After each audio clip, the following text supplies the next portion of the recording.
Please like, share and subscribe my channel. Hello students, कैसे हैं आप। आज हम स्टडी करेंगे घर्षण बल यानी कि फ्रैक्शन फोर्स के बारे में।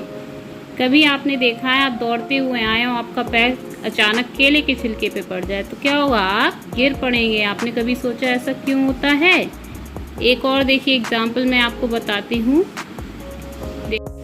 देखिए ये है कैरम बोर्ड। कैरम बोर्ड आप खेलते ही होंगे अक्सर घर पे, सभी के घरों में मैक्सिमम होगा। अब देखिए जब हम स्टाइगर से गोटियों को मारते हैं तो ये गोटियां जो हैं देखिए इस तरह से जा रही हैं, ठीक।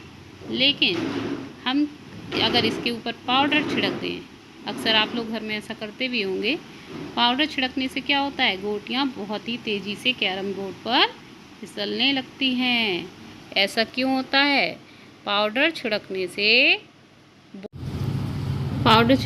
क्या होता है, घर्षण बल कम हो जाता है। अब ये घर्षण बल है क्या, ये हम जानते हैं। घर्षण बल को यानी कि फ्रैक्शन फोर्स, जब दो पिंड परस्पर एक दूसरे के संपर्क में होते हैं तो संपर्क तलों के बीच एक बल कार्य करता है। किस तरह से दो पृष्ठ संपर्क में होते हैं, सपोज कीजिए ये हमने एक पेन इसके ऊपर रख दिया, ठीक है। तो ये पेन और ये कॉपी, एक पेन का तल और एक कॉपी का तल, दो तल हो गए, एक दूसरे के संपर्क में हो गए।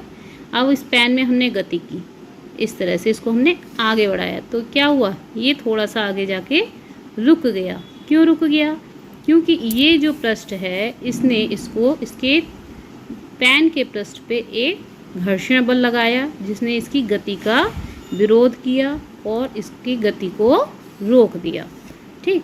तो दो पृष्ठों के संपर्क तल, एक ये पेन का पृष्ठ, एक ये बुक का पृष्ठ, दोनों पृष्ठों के संपर्क तलों के बीच में जो बल कार्य कर रहा है, जो इस गति का विरोध कर रहा है, इस बल को हम क्या कहेंगे, घर्षण बल यानी कि फ्रैक्शन फोर्स। घर्षण बल, फ्रैक्शन फोर्स। अब देखिए इसकी डेफिनेशन कैसे लिखेंगे। घर्षण बल, जब दो पिंड परस्पर संपर्क में होते हैं तो इन संपर्क तलों के बीच एक बल कार्य करता है जो वस्तु की गति का विरोध करता है। इस बल को हम घर्षण बल यानी कि फ्रैक्शन फोर्स कहते हैं। इसको F से रिप्रेजेंट करते हैं। F = μr, म्यू घर्षण गुणांक है और R अविलंब प्रतिक्रिया है, ठीक है। Thank you.